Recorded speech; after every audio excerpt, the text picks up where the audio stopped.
Le songe d'une nuit d'été.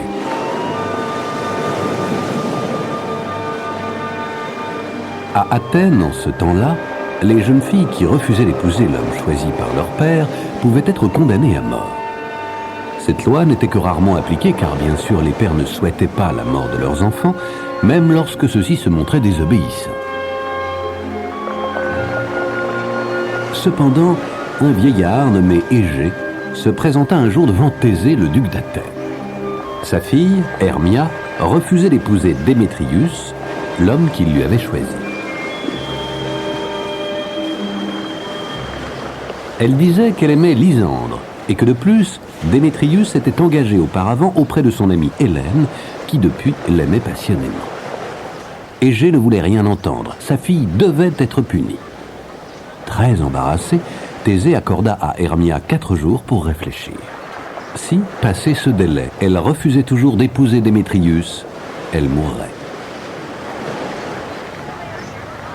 Hermia était désespérée. Lysandre lui proposa de fuir. La loi cruelle n'était pas applicable hors d'Athènes et ils pourraient se marier. « Je t'attendrai demain soir dans la forêt, à la sortie de la cité, là où tu aimes te promener avec Hélène. » Folle de bonheur, Hermia promit de fuir et courut confier son secret à Hélène. « Tu peux être rassurée. Dès que j'aurai disparu, Démétrius reviendra vers toi. » Hélène savait que Démétrius se lancerait à la poursuite d'Hermia s'il connaissait ses projets. Alors, pour le seul plaisir de partager un moment avec lui en le suivant dans la forêt, elle trahit son ami.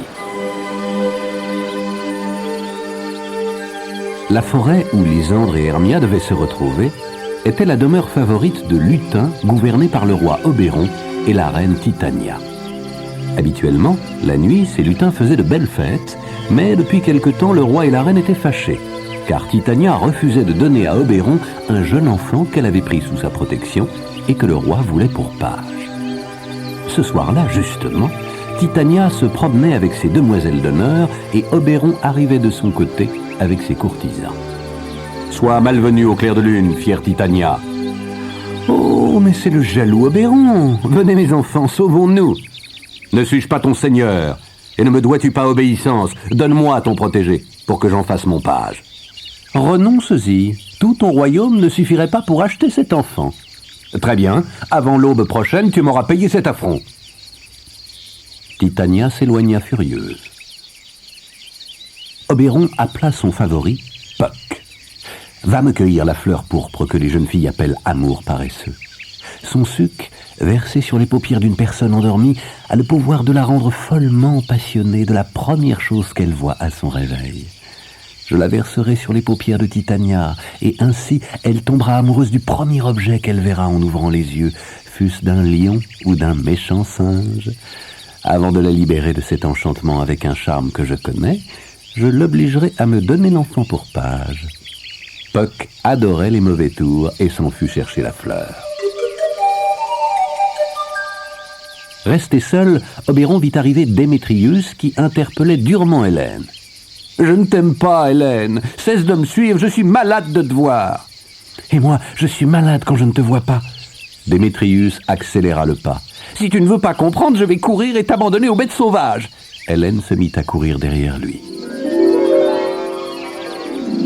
Obéron fut touché par l'amour de la jeune fille, et lorsque Puck revint avec la fleur, il lui dit « Je viens de voir une charmante Athénienne qui est amoureuse d'un jeune homme dédaigneux et je veux l'aider. Prends une partie de cette fleur, trouve ce jeune homme et attends qu'il soit endormi. Tu verseras le suc sur ses paupières, mais seulement si la jeune fille est près de lui, car elle doit être la première chose qu'il verra en se réveillant. » Puck prit son air malicieux. « Ne vous inquiétez pas, monseigneur, j'exécuterai vos ordres. » Tandis que Puck s'en allait à la recherche des jeunes gens, Obéron se glissa jusqu'à la chambre de Titania. Elle avait pour couverture une peau de serpent qui, bien qu'elle fût très petite, suffisait pour couvrir entièrement son corps menu. Ces dames venaient de lui chanter une douce berceuse et elle dormait paisiblement. Obéron fit tomber quelques gouttes de sucre sur ses paupières en disant « Ce que tu verras à ton réveil, tu l'aimeras de tout ton cœur. » De leur côté, Hermia et Lysandre traversaient le bois. Hermia était épuisée par sa longue marche et Lysandre lui proposa de se reposer quelques heures. Elle s'allongea sur l'herbe tendre.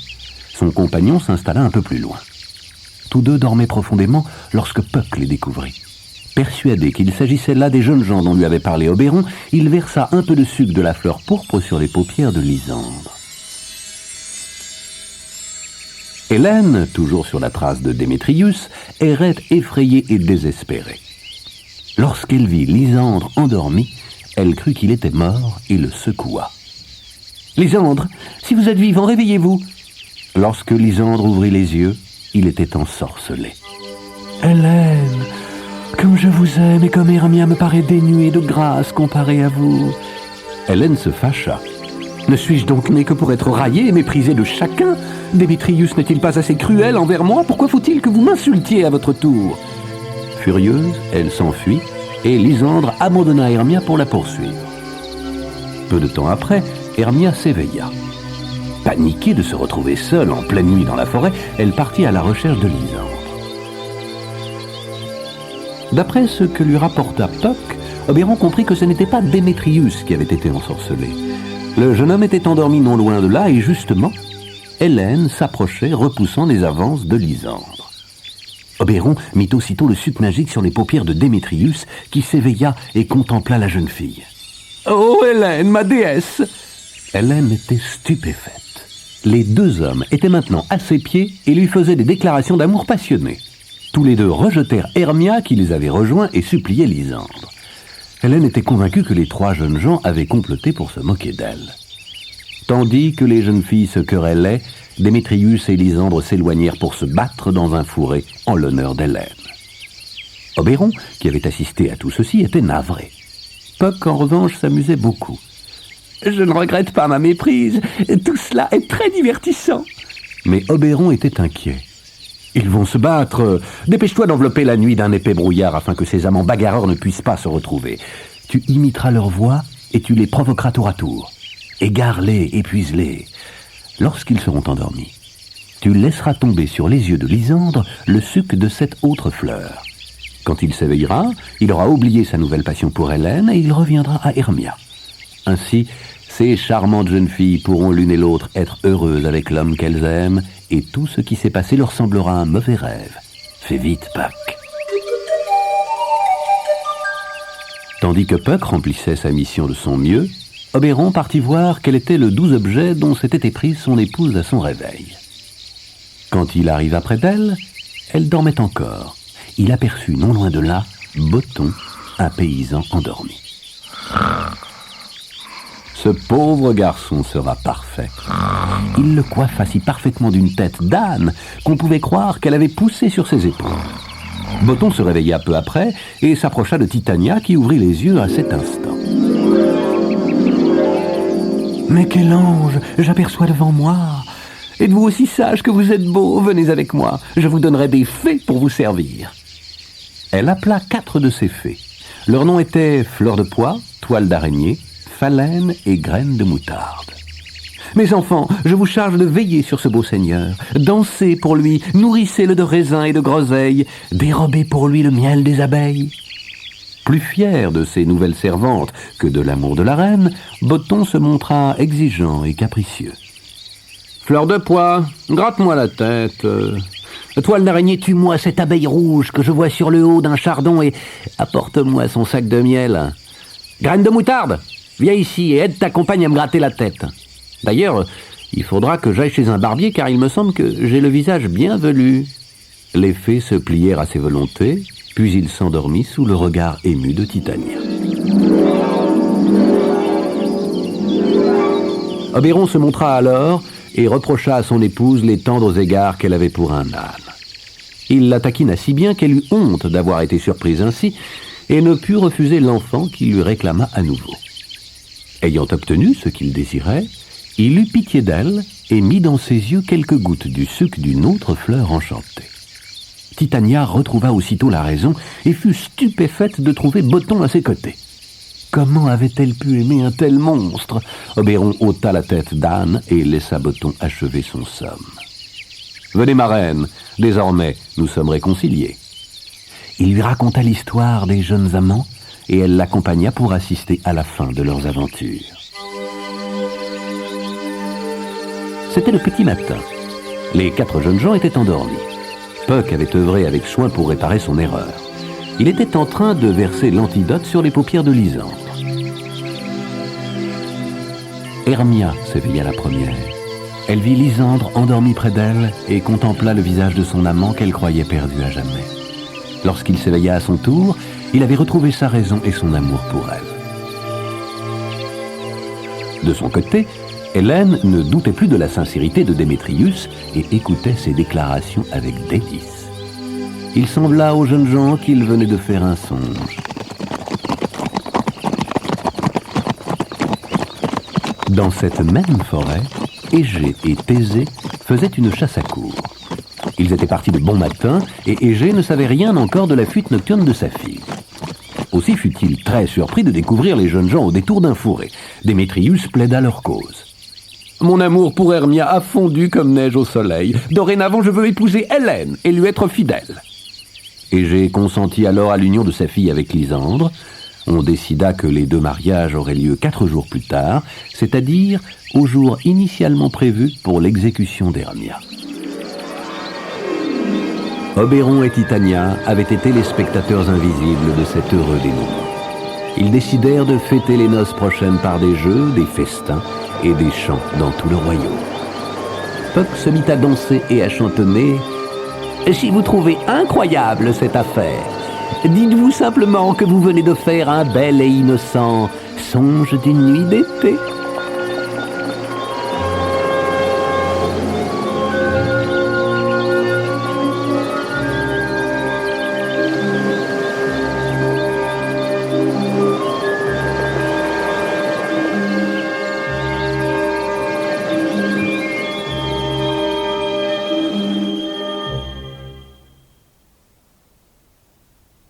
Macbeth.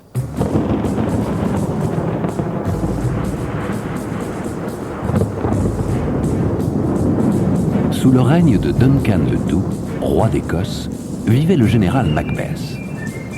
Ce Macbeth était un proche parent du roi, qui lui avait attribué le titre honorifique de Tan, car il bénéficiait de sa confiance et de sa grande estime pour sa vaillante conduite dans les combats.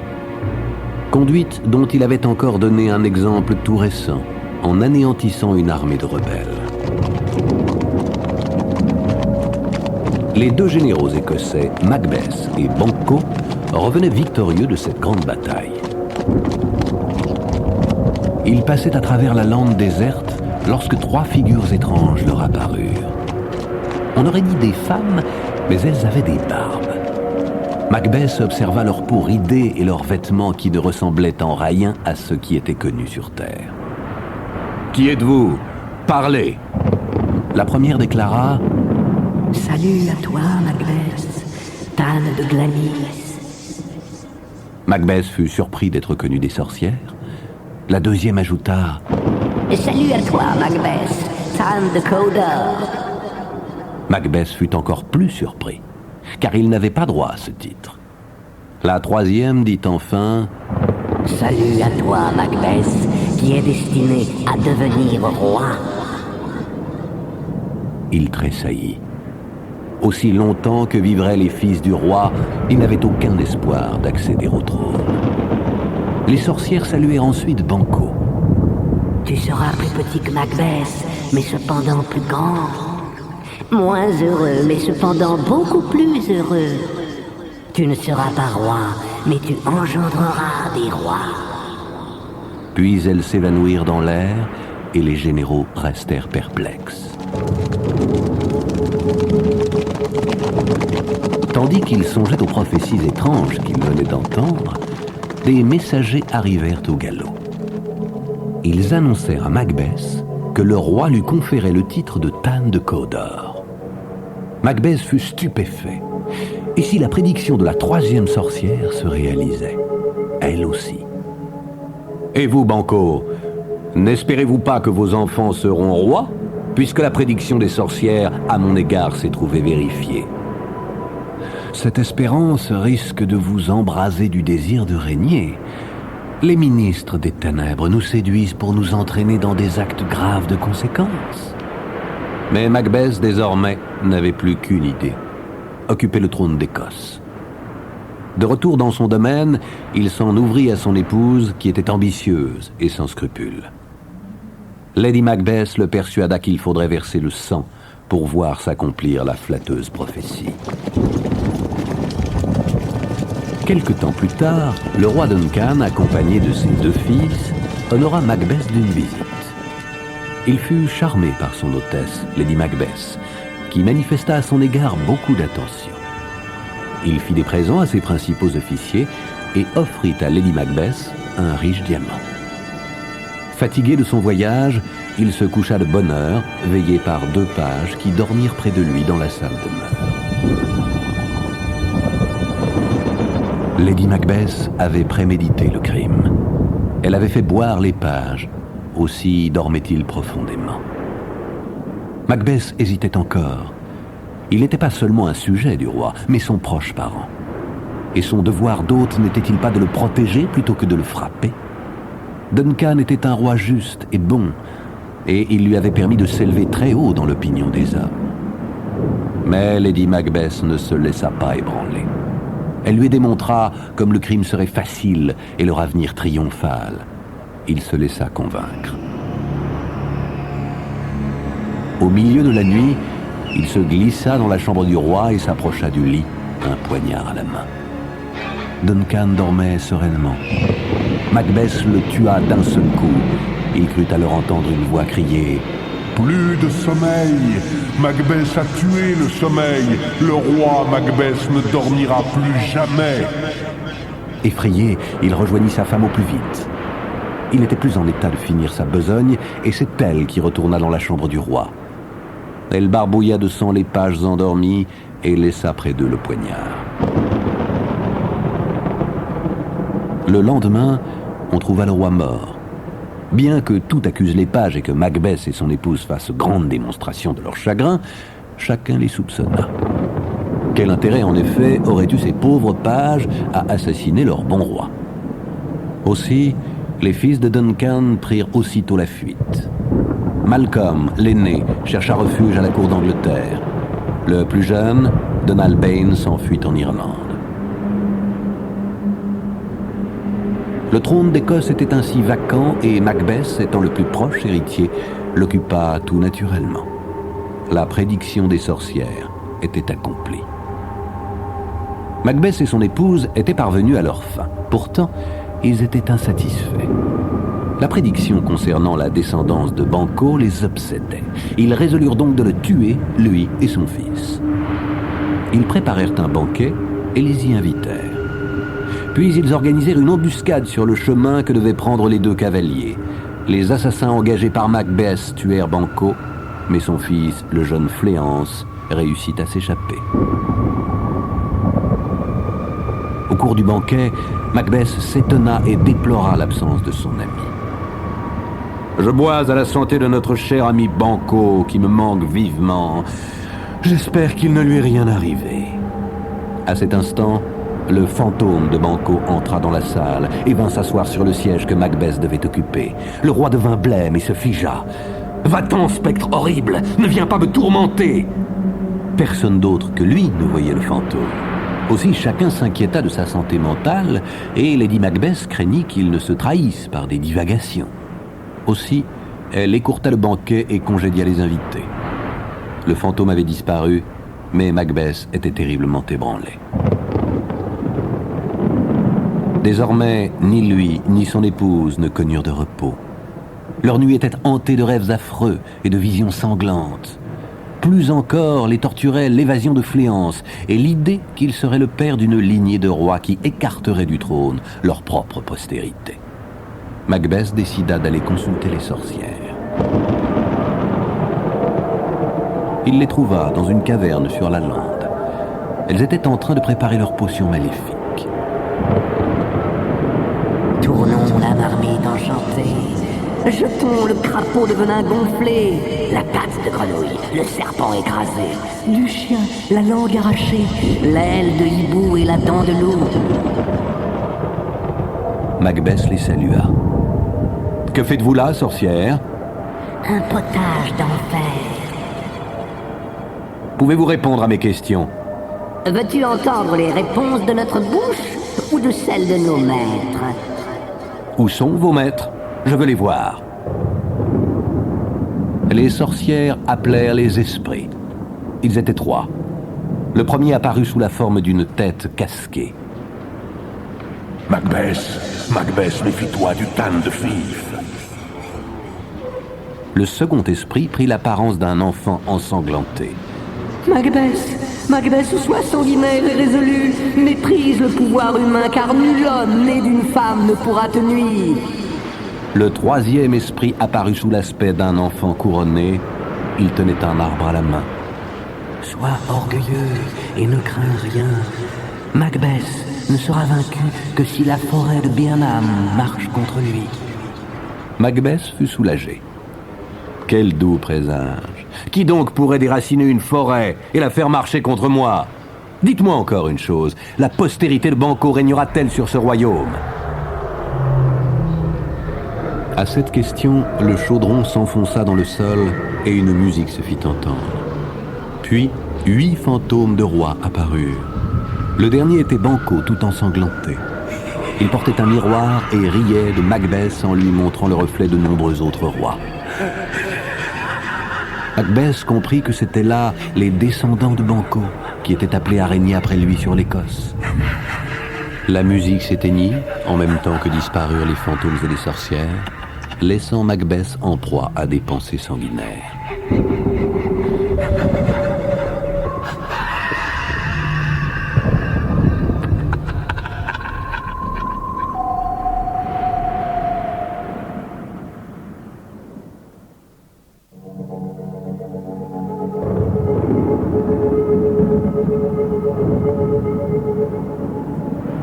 Lorsqu'il sortit de la caverne, un de ses fidèles lui apprit que Macduff, le Tan de Fif, venait de fuir en Angleterre. Il comptait rejoindre l'armée que Malcolm, le fils aîné de Duncan, était en train de lever contre le roi. Ivre de fureur, Macbeth envoya ses hommes tuer l'épouse et les enfants de Macduff, ainsi que tous ses proches, parents et amis. Ce crime et d'autres semblables achevèrent de liguer contre lui toute la noblesse. Tous ceux qui le pouvaient rejoignirent Malcolm et Macduff, qui s'approchaient maintenant avec une puissante armée. Ceux qui n'osaient pas fuir, de peur de représailles, souhaitaient secrètement la défaite du tyran Macbeth. Tout le monde le détestait, et Macbeth commençait à envier le sort de Duncan, sa victime, qui dormait sereinement dans sa tombe. Il se sentit d'autant plus seul que son épouse mourut. Elle, qui avait été son unique complice, la seule auprès de qui il pouvait se confier et s'apaiser au sortir de ses cauchemars. Elle n'avait pas pu supporter le poids du remords et de la haine publique. Il semblait qu'elle se fût donné la mort. Macbeth se trouvait absolument isolé et dégoûté de la vie, lorsqu'un messager vint en tremblant lui faire un étrange rapport. Il avait vu la forêt de Birnam se mettre à marcher. Macbeth entra dans une grande colère. « Menteur! Si ce que tu dis est faux, tu seras pendu vivant au premier arbre et je t'y laisserai mourir de faim. Mais si ton rapport est vrai, peu m'importe que tu me fasses subir le même sort. » Il s'était cru invincible en écoutant le message des esprits, mais à présent, il commençait à douter. Ne lui avait-il pas dit qu'il ne serait pas vaincu tant que la forêt de Birnam ne marcherait pas sur lui? Il eut un sursaut de courage. Aux armes, je suis fatigué de la lumière du soleil et je veux en finir. Je mourrai avec mon armure sur le dos. Il s'élança contre les assiégeants qui se trouvaient maintenant aux portes du château.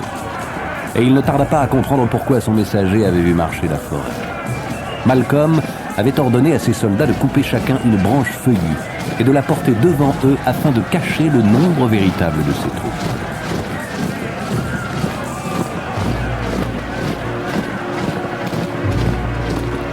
De loin, l'effet produit était celui d'une forêt en marche. Macbeth comprit le sens caché du message de l'esprit. Il entra au combat avec une rage désespérée. Lorsqu'il se trouva face à Macduff, il se souvint de l'avertissement de l'esprit. Macbeth, Méfie-toi du Tann de Fif. Il voulut éviter, mais Macduff était résolu à l'affronter. « Bats-toi, chien d'enfer !» Un terrible duel s'engagea. Macbeth se souvint alors des paroles du deuxième esprit et provoqua Macduff. « Tu perds ta peine. Tu pourrais aussi aisément blesser l'air avec ton épée que m'atteindre. Ma vie est enchantée et ne peut céder à un homme né d'une femme. Désespère de ton sortilège et apprends que Macduff a été arraché avant terme du ventre de sa mère. » Macbeth se mit à trembler et perdit toute confiance. « Maudite soit la langue qui me parle ainsi, et que jamais à l'avenir personne ne croie en ces sorcières menteuses et ces esprits malins qui nous trompent par des paroles à double sens. » Avec la rage du désespoir, il s'élança sur Macduff. Après une lutte terrible, ce dernier le jeta à terre et lui trancha la tête. Il l'offrit au jeune roi légitime, Malcolm, qui, dès ce jour, monta sur le trône sous les acclamations de son peuple. Bien des années plus tard, la dernière prédiction des sorcières se réalisa, et la descendance de Fléance, le fils de Banquo, régna sur l'Écosse.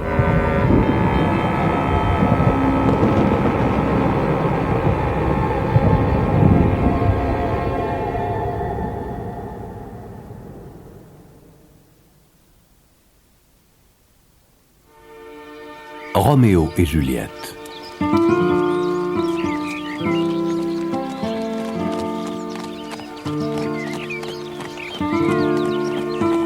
Les deux plus riches familles de Vérone étaient les Capulet et les Montaigu. Une très ancienne querelle les divisait qui n'avait fait que croître avec le temps, à tel point qu'elle s'était étendue aux parents éloignés, aux amis et aux serviteurs des deux maisons. Jamais un valet des Montaigu ne pouvait croiser un valet des Capulet sans qu'il s'ensuivît des insultes et parfois même des bagarres sanglantes. Ces rencontres tumultueuses troublaient fréquemment l'heureuse tranquillité des rues et places de Vérone. Un soir, le vieux seigneur Capulet donna une grande fête où furent invités beaucoup de nobles messieurs et de belles dames. Tout le monde était assuré d'y être aimablement accueilli, à condition de ne pas faire partie de la maison Montaigu.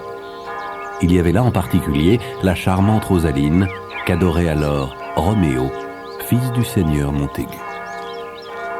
Rosaline rejetait l'amour de Roméo et le jeune homme était désespéré. Son ami Benvolio tentait de le consoler. Il le persuada d'assister à cette fête. « Ta belle Rosaline y sera avec toutes les beautés de Vérone. Viens et compare-la à celle que je te montrerai. Tu verras alors que ton signe n'est qu'un corbeau. J'irai, non pas pour que tu me montres une autre beauté, mais pour admirer celle que j'adore. » Il était dangereux pour un Montaigu d'apparaître dans une telle assemblée, mais le jeune homme s'y rendit malgré tout, le visage masqué et sous un déguisement. Benvolio et un autre ami, Mercutio, masqué aussi, l'accompagnèrent.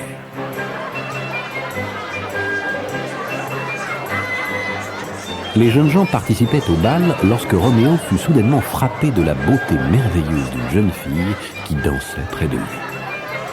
Quelle est cette colombe au plumage de neige qui semble égarée parmi des corbeaux? Je ne savais pas ce que c'est que d'aimer avant de voir cette beauté. Tybalt, le neveu de Capulet, entendit ces louanges et reconnut la voix de Roméo. Il était d'une nature violente et passionnée, et il crut que ce dernier était venu pour se moquer de sa famille. Il était prêt à se battre, mais son oncle s'interposa. « Laisse-le tranquille, il se comporte comme un gentilhomme et il a bonne réputation. Ne trouble pas cette fête et prends un air aimable. » Tybalt contint sa colère, mais jura que ce Montaigu ne perdait rien pour attendre. La danse était finie, et Roméo avait suivi à l'écart sa belle inconnue. Ils échangeaient quelques doux et galants propos lorsque la jeune fille fut appelée auprès de sa mère. Roméo découvrit alors que l'objet de son adoration était Juliette, la fille unique Capulet. Il en fut troublé, mais cela ne découragea pas son amour. Juliette avait également été saisie d'une passion profonde et irraisonnée pour Roméo. Elle fut bouleversée d'apprendre qu'il était un Montaigu. La fête était maintenant finie, mais Roméo ne pouvait se résigner à s'éloigner de la maison où il avait laissé son cœur. Il sauta par-dessus le mur d'un jardin sur lequel donnait l'appartement de Juliette. Il était là depuis peu lorsque la jeune fille apparut à une fenêtre, juste au-dessus de lui. Elle se croyait seule et soupirait. « Oh, Roméo, pourquoi donc es-tu Roméo? Renonce à ton nom pour l'amour de moi, ou bien, si tu ne le veux pas, consens simplement à m'aimer, et c'est moi qui cesserai d'être une Capulet. » À ces mots merveilleusement tendres, Roméo n'eut pas la force de se contenir davantage. « Je te prends au mot, je ne veux plus être Roméo, appelle-moi seulement Amour. » Juliette tressaillit, honteuse d'être ainsi surprise, puis elle reconnut la voix de l'être aimé. Ils échangèrent des serments passionnés et ne virent pas passer les heures. L'aube allait poindre lorsque Juliette fut appelée par sa nourrice. Avant de refermer sa fenêtre, elle lit encore « Si ton amour est honorable, je t'enverrai demain un messager. Par lui, tu me fixeras la date et le lieu de notre mariage. Je mettrai ma vie dans tes mains. Et je te suivrai au bout du monde comme mon Seigneur et Maître. » Le jour commençait à se lever. Ils se séparèrent. Tout rempli de cet entretien délicieux, Roméo ne pouvait songer à dormir. Il alla au monastère voisin pour y rencontrer le frère Laurent, auquel il raconta sa passion. Le frère Laurent était ami des deux familles et déplorait leur mésentente. Bien des fois, il avait lui-même essayé de les réconcilier. Il avait beaucoup d'affection pour Roméo et il pensa qu'un mariage entre les deux jeunes gens pourrait mettre un terme à des années de rancune. Il consentit à unir les amoureux par le sacrement du mariage. Roméo était fou de bonheur. Par le messager que Juliette lui envoya, il lui demanda de le rejoindre au monastère. Elle accourut aussitôt et le frère Laurent bénit leur union en priant le ciel qu'elle soit heureuse et rapproche leur famille. La cérémonie terminée, Juliette rentra chez elle et attendit impatiemment la tombée de la nuit car Roméo lui avait promis de venir la retrouver en secret. Ce même jour, vers midi, les amis de Roméo, Benvolio et Mercutio, se promenaient dans les rues de Vérone lorsqu'ils croisèrent un groupe de Capulets mené par le fougueux Tybalt. Depuis la fête de la veille, Tybalt avait un compte à régler avec les Montaigu. Il provoqua donc les deux amis. Mercutio était aussi fougueux que lui et le ton monta vite. Ils allaient se battre lorsque Roméo passa par là. Tybalt tourna aussitôt sa rage contre lui. Roméo voulut éviter une querelle. Il savait l'affection que Juliette avait pour son cousin. De plus, il s'était toujours refusé à participer à l'hostilité qui animait les deux familles. Plus tard, tu comprendras pourquoi ton nom m'est aussi cher que le mien. Mercutio prit la patience de son ami pour de la soumission. Il se fâcha et provoqua Tybalt. Roméo et Benvolio tentèrent de les séparer, mais déjà les jeunes gens croisaient le fer. Mercutio tomba blessé à mort. Alors, Roméo ne se maîtrisa plus. Il voulait venger la mort de son ami. Un nouveau duel s'engagea et Tybalt fut tué. Déjà, un attroupement se formait. Avertis, les seigneurs Capulets et Montaigu se précipitèrent avec leurs épouses. Le prince de Vérone lui-même vint sur les lieux. Fatigué des incessantes querelles provoquées par la rivalité des deux familles, il était résolu à punir sévèrement les coupables. Roméo fut banni à jamais de Vérone. En apprenant cela, Juliette fut anéantie. Elle était déchirée entre son chagrin d'avoir perdu son cousin, sa colère contre Roméo qui l'avait tué, son soulagement qu'il fut vivant quand Tybalt aurait pu le tuer, et son désespoir du bannissement de son époux. Cela, plus que tout, la faisait pleurer. Roméo s'était réfugié chez le frère Laurent. L'idée de quitter Vérone et d'être séparé de Juliette lui était intolérable. Il était inconsolable.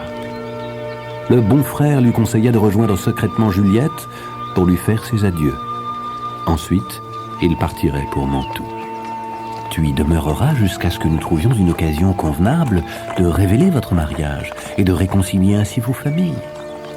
Le prince te pardonnera alors, et tu reviendras à Vérone 20 fois plus heureux que tu n'as de chagrin en t'éloignant. Roméo reprit espoir et courut chez Juliette. Admis secrètement dans sa chambre, il y passa une nuit de joie et de ravissement sans égal. L'aube arriva trop vite. Il fallait déjà se séparer. Lorsque Juliette regarda une dernière fois Roméo au bas de la fenêtre, elle fut prise d'un pressentiment tragique et eut la vision de son époux mort au fond d'une tombe. De semblables images hantaient Roméo, mais il lui fallait fuir avant que le jour ne se lève sur Vérone. Peu de temps après, Capulet annonça à sa fille qu'il lui avait choisi un excellent mari, le comte Paris, un loyal gentilhomme qui n'aurait pas été indigne de la main de Juliette si la jeune femme n'était pas déjà mariée. Elle supplia, trouva 1000 raisons sans oser avouer la vérité, mais son père resta sourd à ses paroles et lui ordonna de se préparer. Le mariage aurait lieu le jeudi suivant. Juliette courut chez le bon frère Laurent qui l'avait toujours conseillé dans la détresse. Elle était prête à mourir plutôt que d'épouser Paris. « Ma fille, je vais te proposer un remède pour lequel il te faudra beaucoup de courage. Je ferai tout ce que tu m'ordonneras. Rentre chez toi et consens à épouser Paris. La veille du mariage, tu boiras le contenu de cette fiole. Tu sombreras très vite dans un sommeil qui ressemblera à la mort. Tu seras froide et ton pouls cessera de battre. Cet effet trompeur durera 42 heures. Comme c'est l'usage, on te portera au caveau des Capulets. Moi, je préviendrai Roméo et il viendra secrètement dans la nuit. Nous attendrons ton réveil et il t'emmènera à Mantoue. » C'était une expérience effrayante, mais Juliette promit de se conformer pleinement aux instructions du moine. De retour chez elle, elle donna son accord au mariage. Aussitôt, la maison se consacra tout entière et joyeusement aux préparatifs de la noce. Le mercredi soir, Juliette prit la fiole. Elle hésitait. Et si c'était un poison que le frère lui avait remis, afin que personne ne sache jamais rien de son mariage avec Roméo? C'était un saint homme, elle avait confiance en lui. Mais que se passerait-il si elle se réveillait avant l'arrivée de Roméo? Elle serait seule dans un caveau rempli d'ossements funèbres. Elle en perdrait peut-être la raison ou bien mourrait étouffée. Mais elle pensa à son époux. « Oh, Roméo, c'est pour toi que je bois ceci. » Elle vida la fiole et perdit aussitôt connaissance. Le lendemain matin, les Capulets qui se préparaient à la fête pleurèrent leur fille morte. Le jeune Paris fut accablé de chagrin. Le prêtre qui devait célébrer le mariage célébra les obsèques. La triste nouvelle se répandit vite hors de Vérone, et Roméo apprit la mort de Juliette avant que ne lui parvienne le message du frère Laurent. Désespéré, il acheta un poison violent et partit aussitôt pour rejoindre sa femme dans son tombeau et se tuer à ses côtés. Il arriva à Vérone vers minuit et atteignit bientôt le cimetière au milieu duquel s'élevait l'antique caveau des Capulets. Il s'était procuré une lanterne, une pioche et une pince de fer. Il était en train d'ouvrir le tombeau lorsqu'une voix l'interrompit. « Arrête ce sacrilège, vil Montaigu !» C'était Paris, qui était venu se recueillir sur la tombe de sa fiancée. Roméo le supplia de le laisser en paix. Le comte, croyant qu'il était venu outrager les tombes des Capulets, le provoqua en duel. Roméo dut se battre et le tua. Puis il ouvrit le caveau et Juliette lui apparut, aussi fraîche et charmante que si la mort n'avait eu aucun pouvoir sur elle. Il la couvrit de baisers et but le poison qui le terrassa sur le champ. Le frère Laurent avait appris que son message n'était jamais parvenu à Roméo. Aussi, il se rendit au cimetière pour délivrer lui-même Juliette. Il fut très surpris de trouver de la lumière dans le caveau, ainsi que les corps de Paris et de Roméo. Juliette se réveilla au même instant et découvrit le frère auprès d'elle. « Où est Roméo ?» Le frère était affligé. Des bruits dans le cimetière l'alertèrent, on venait. « Partons d'ici, ton époux est mort et Paris aussi, viens, ne perdons pas de temps. » Terrorisé, il s'enfuit sans attendre la jeune fille. Restée seule, Juliette découvrit le poison dans la main de Roméo. Elle voulut en boire aussi, Mais il n'y en avait plus une goutte. Elle prit alors son poignard et s'en transperça la poitrine. Elle tomba morte sur le corps de son époux. Au bruit du duel qui avait opposé Roméo et Paris, l'alarme avait été donnée. Les Capulet et les Montaigu s'étaient précipités vers le cimetière. Le prince les y avait rejoints. Le frère Laurent fut arrêté dans sa fuite et le prince exigea de lui un rapport complet.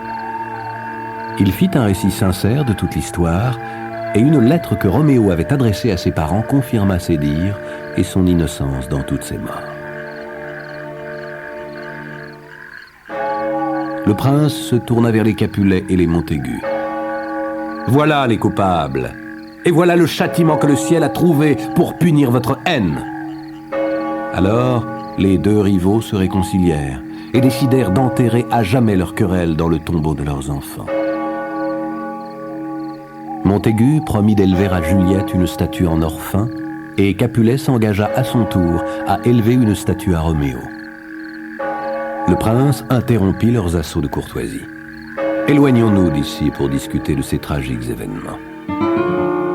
Les uns seront pardonnés et les autres punis, car il n'y eut jamais d'histoire plus lamentable que celle de Juliette et de Roméo.